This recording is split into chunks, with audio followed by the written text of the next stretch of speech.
तो we are going to start Hardy Weinberg principle. Hardy Weinberg principle है क्या?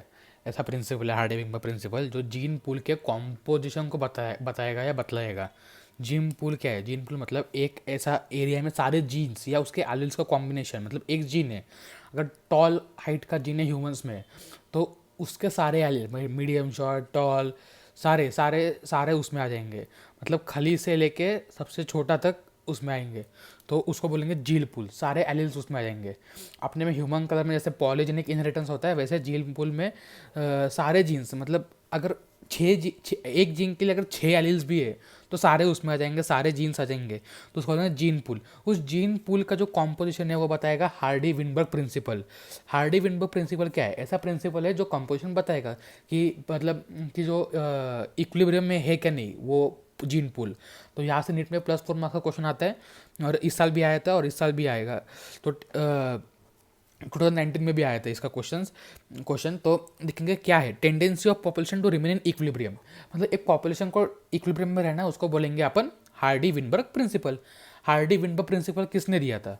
हार्डी और विनबर्ग दोनों साइंटिस्ट थे, तो इन्होंने हार्डी-विनबर्ग प्रिंसिपल दिया था। ये चैप्टर इवोल्यूशन में दिया हुआ है एनसीईआरटी में, वहाँ पे बहुत कॉम्प्लिकेटेड वे में दिया हुआ है, तो यहाँ पे हम सिंपल वे में उसको स्टडी कर लेंगे 5 मिनट्स के अंदर।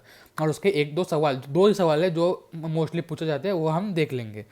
अब आता है उसका इक्वेशन क्या है हार्डी-विनबर्ग प्रिंसिपल का? इक्वेशन है P+Q, मतलब P+Q इज इक्वल टू 1। आपने को पता है A+B का होल स्क्वायर क्या रहता है? A² + 2AB + B²। ये बेसिक मैथ से ही याद होना चाहिए। A+B का whole square A² + 2AB + B², A² + 2AB + B²। A+B का whole square is A² + 2AB + B²। अब P+Q का whole square is equal to 1।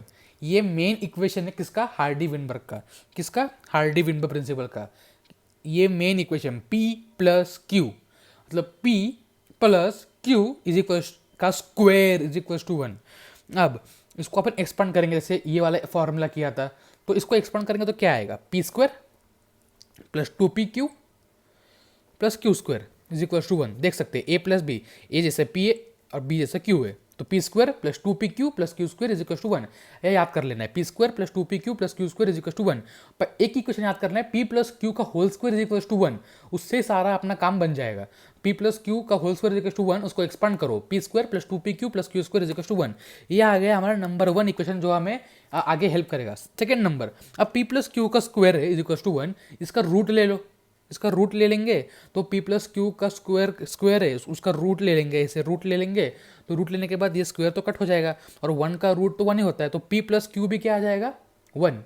मतलब कि अगर अपने पास दो एलील्स है P और Q, मतलब एक जीन है XYZ जीन है, उसमें दो एलील्स है P और Q, और P की फ्रीक्वेंसी अगर पता है अपने को 3 है, मतलब एक पॉपुलेशन में 100 में से एक पॉपुलेशन में अगर P की जो फ्रीक्वेंसी है वो है 0.3, मतलब अगर 100 बंदे हैं उस पॉपुलेशन में, उनके पास जो 30 बंदे रहेंगे, मतलब 30, उनके पास P एलील रहेगा, तो बाकी के पास Q कितने के पास रहेगा? 1 - 0.3, मतलब 0.7, मतलब 70 लोग, 100 में से 70 लोगों के पास वो रहेगा Q। तो ये सारे इक्वेशंस हो गए जो याद करने हैं। P+Q² is equal P² + 2PQ + Q² is equal to 1, जो बेसिक है, और P+Q इज इक्वल टू 1। अब P क्या है? डोमिनेंट एलील है P। क्या है? Dominant allele. अब डोमिनेंट एलील क्या होता है? जो एलील हेट्रोजाइगस फॉर्म में अपने को एक्सप्रेस कर दे, उसको बोलेंगे dominant allele. Dominant allele example, अभी अगर हमारे पास इसका बात करें मेंडल के एक्सपेरिमेंट में yellow colour of seed dominant था, green colour of seed recessive था, तो उस हिसाब से अपन देखेंगे कि कैसे डोमिनेंट और रिसेसिव होगा। तो अभी क्या पॉइंट याद करने इसमें? पी क्या है मतलब, और क्यू क्या है? क्यू रिसेसिव है, तो याद क्या करना है कि दो इक्वेशंस याद कर लिए, P² + 2PQ + Q² is equal to 1, P+Q is equal to 1। अब इसमें P और Q क्या क्या है वो याद कर लो। P है डोमिनेंट एलील, Q है रिसेसिव एलील। अब P² क्या हो जाएगा? अगर अब समझो A डोमिनेंट है और छोटा a रिसेसिव है, ए डोमिनेंट है, छोटा ए रेसेसिव है, याद कर लो। तो मतलब इसका ट्रिक बता दो कैसे करना है। तो ए जो है ये इसके ऊपर हावी है, तो ए डोमिनेंट है। और अगर अपन ने इसको ऐसे फॉर्म में लिखा तो इसको अपन क्या बोलते हैं, होमोजाइगस डोमिनेंट बोलते हैं, क्योंकि दोनों बड़े ए, होमोजाइगस डोमिनेंट बड़े, तो उसको अपन बोलते हैं होमोजाइगस डोमिनेंट। तो अगर इसका फ्रीक्वेंसी पी है, इसका फ्रीक्वेंसी पी है, तो इसका दोनों का फ्रीक्वेंसी क्या हो जाएगा, पी स्क्वायर हो जाएगा ना, P into P is equal to P square. अगर इसका फ्रीक्वेंसी, अगर दोनों छोटे, इसको बोलते हैं होमोजाइगस रेसेसिव। अगर दोनों का इसका ए है छोटे छोटे, तो अगर इसका क्यू है, इसका क्यू है, तो दोनों का मिलके हो जाएगा Q into Q, Q square. आ रहा है ना इक्वेशन में। तो अपने को ये समझ में आया कि पी स्क्वायर जो है वो पी स्क्वायर है होमोजाइगस डोमिनेंट का फ्रीक्वेंसी, किसका, होमोजाइगस डोमिनेंट का। क्यू स्क्वायर जो है वो है होमोजाइगस रेसेसिव का फ्रीक्वेंसी। और इंडिविजुअल पी क्या है, पी है डोमिनेंट एलील, क्यू है रेसेसिव एलील। अब पी क्यू क्या हो जाएगा, मतलब अगर एक ए, एक बड़ा ए एक छोटा ए, मतलब हेट्रोजाइगस कंडीशन है, तो क्या हो जाएगा, ये पी रहेगा, ये क्यू रहेगा। अपने को समझ में आ गया कि पी इंटू क्यू जो है उसको अपन बोलेंगे हेट्रोजाइगस। और ऐसे कितने बनते, टू इंटू, देख सकते हैं यहाँ पे टू इंटू दो है, क्योंकि टू पी क्यू है, तो two into P into Q, दो हेट्रोजाइगस टाइप है, तो इक्वेशन से आएगा। लेकिन अगर उन्होंने बोला हेट्रोजाइगस रिप्रेजेंटेड बाय इनहाइड्रोजन प्रिंसिपल, अपन बोलेंगे टू इंटू पी क्यू। ये तो समझने के लिए हो गया पी क्यू। अब उसके बाद आते हैं कि ये सारा हो गया, ये सारी चीज़ें हो गई, इक्वेशन हो गया। डोमिनेंट एलील क्या रहता है, पी डोमिनेंट है, क्यू रिसेसिव है, P square plus two P Q plus Q square is equal to one, P plus Q is equal to one. ये सारा होने के बाद अभी आते हैं कि जो इंपॉर्टेंट क्वेश्चन है जो नीट में पूछा जाता है हर साल, कि हार्डी-विनबर्ग प्रिंसिपल को डिस्टर्ब कैसे होगा। मतलब अगर 10 चींटियाँ एक साथ रह रही है, उसमें से 4 काली है, 6 गोरी है, गोरी मतलब लाल है, तो अगर उस फ्रीक्वेंसी में अगर 4 काली है और 6 लाल है, तो उसका फ्रीक्वेंसी इसका किसका कितना हो जाएगा, 4/6 + 4 टोटल, मतलब वो अपन उसका टोटल, तो ये हो जाएगा 0.4। तो मतलब 0.4% जो है, मतलब 0.4 जो है फ्रीक्वेंसी, मतलब इसको अगर 100 से मल्टीप्लाई करेंगे तो 40% जो है वो ब्लैक एंट है।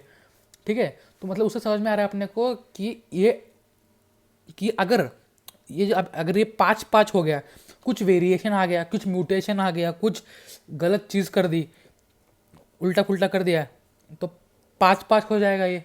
अगर इसका एक एलील उठ के इसके पास आ गया, तो या फिर कोई बाहर से बंदा आ गया, तो 5-5 हो जाएगा। तो इसका फ्रीक्वेंसी कितना हो जाएगा अभी, 50%, तो बिगड़ गया ना। तो इसको बोलते हैं disturbance in Hardy Weinberg principle. Hardy Weinberg principle disturb कैसे होगा, पहली जो बहुत बच्चों को समझ में नहीं आता, बहुत बच्चों को दिमाग के ऊपर से जाता है lack of random meeting. Lack of random meeting क्यों, ऐसा लगता है कि रैंडम मीटिंग हो तो बिगड़ना चाहिए, तो ये ऑप्शन में हर बार गड़बड़ होता है। लेकिन देखो लैक ऑफ रैंडम मतलब क्या, अभी ये लाल चींटी है, ये ब्लैक है सारी एंड्स, ये वाइट एंड्स है सारी। अब ब्लैक एंड्स के साथ रैंडमली मेट कर रहा है, मतलब ब्लैक एंड के साथ रैंडमली मेट कर रहा है, तो उसको बोलेंगे कि अपना अपना वो, क्योंकि देखो एक स्पीसीज जो है, एक स्पीसीज दूसरे स्पीसीज के साथ तो रिप्रोड्यूस नहीं करता है, क्योंकि दोनों इंटरब्रीड नहीं कर सकते एक साथ, उनका इंटरब्रीडिंग कैपेसिटी नहीं है। अर्नेस्ट मेयर ने डेफिनेशन दिया था ना, Ernst Mayr who is also called Darwin of 20th century, जिसको ट्रिपल क्राउन ऑफ बायोलॉजी मिला था। तो उन्होंने कहा था कि दो स्पीसीज जो आपस में रिप्रोड्यूस नहीं कर सकते, उनको ही स्पीसीज, मतलब दो ऑर्गेनिजम्स अगर आपस में रिप्रोड्यूस नहीं कर सकते उनको बोलते हैं स्पीसीज। तो ये अलग अलग स्पीसीज है, तो ये रैंडमली मेट कर रहे हैं। लेकिन लैक ऑफ रैंडम मेटिंग मतलब क्या, मतलब रैंडम मेटिंग नहीं हो रही है, मतलब क्या हो रहा है, इंड्यूस्ड मेटिंग, या फिर ज़बरदस्ती करवा रहे मीटिंग ब्लैक और वाइट का, जैसे अपन डोमेस्टिकेशन में, एनिमल हस्बेंड्री में करते हैं, प्लांट ब्रीडिंग में करते हैं, तो उसमें एलील का फ्रीक्वेंसी चेंज हो जाएगा, क्योंकि अपन lack of random meeting, randomly met कर रहा है तो अच्छी बात है, अपना अपना ब्लैक के साथ चालू है। लेकिन ये ब्लैक वाइट आ गया तो लैक ऑफ रैंडम मीटिंग, तो इससे डिस्टर्ब होगा। जीन फ्लो जेनेटिक ड्रिफ्ट, मतलब अगर 5 ये 4 ये थे, 6 ये थे, 2 बाहर से आ गए ये वाले, तो इनकी फ्रीक्वेंसी बढ़ गई, या फिर इनकी फ्रीक्वेंसी बढ़ गई, तो बाहर से आ गया जीन फ्लो, जीन का फ्लो हो गया, ड्रिफ्ट हो गया, ड्रिफ्ट मतलब कुछ जीन यहाँ से उठ के वहाँ चले गए, थोड़े से जीन, तो उसको कहेंगे जीन फ्लो, जीन ड्रिफ्ट, उसके वैसे भी खराब हो जाएगा। रिकॉम्बिनेशन, मतलब अगर इनका जो एलील्स है उनके इसमें कुछ रिकॉम्बिनेशन हो गया, मतलब दोनों अगर मिक्स हो गया, रिकॉम्बिनेशन मतलब क्या कि दोनों कैरेक्टर्स मिक्स हो जाना, उसको बोलेंगे रिकॉम्बिनेशन। रिकॉम्बिनेशन टर्म किसने दिया था, Morgan who is also called as father of experimental genetics. तो मॉर्गन ने ये टर्म दिया था रिकॉम्बिनेशन की वजह से भी खराब होगा। म्यूटेशन मतलब भाई नेचर ने बोला, जैसे आपने को पता है ब्लैक मॉथ वाला एग्जांपल जो मेंडल ने, सॉरी ब्लैक मॉथ एग्जांपल जो इंडस्ट्रियल रिवोल्यूशन के बाद देखा जाता है इंग्लैंड में 1820s में, कि कैसे ब्लैक मॉथ प्रिफर हो गए, तो उसको बोलेंगे म्यूटेशन, उसको बोलेंगे नेचुरल सिलेक्शन, सॉरी। कि अगर ब्लैक मॉथ बहुत थे ट्री के ऊपर पहले वाइट बहुत थे, क्योंकि पहले ट्री सफ़ेद था, पूरा ऐसे सफ़ेद था ट्री, तो वाइट बहुत थे, लेकिन जैसे ही उस पर धूल बैठने लग गई तो ब्लैक बढ़ गए, क्योंकि ब्लैक अभी जो पंछियाँ जो भी कीड़े मकोड़े थे जो उनको खाने को आते थे, लेकिन अभी वो ब्लैक हो गया तो उनको दिख रहा नहीं, तो वो खुद को छुपा कर रख सकते थे, इसलिए नेचुरली नेचर ने सिलेक्ट किया। नेचुरल सिलेक्शन है लेकिन बाय मीन्स ऑफ एंथ्रोप्रोजेनिक एक्टिविटी। अब एंथ्रोप्रोजेनिक एक्टिविटी क्या है? एंथ्रोप्रोजेनिक एक्टिविटी मतलब मैन मेड एक्टिविटी, तो इसके वजह से भी ये खराब हो सकता है। म्यूटेशन तो पता ही है, म्यूटेशन तो अपना अगर म्यूटेशन हो गया तो जीन का प्रेफरेंस चेंज हो जाएगा, तो हार्डिंगबर्ग खराबी हो गया। इतना ही हार्डिंग, 2 क्वेश्चन से 2 टाइप के क्वेश्चन बनते हैं, वो हम डिस्कस कर लेंगे।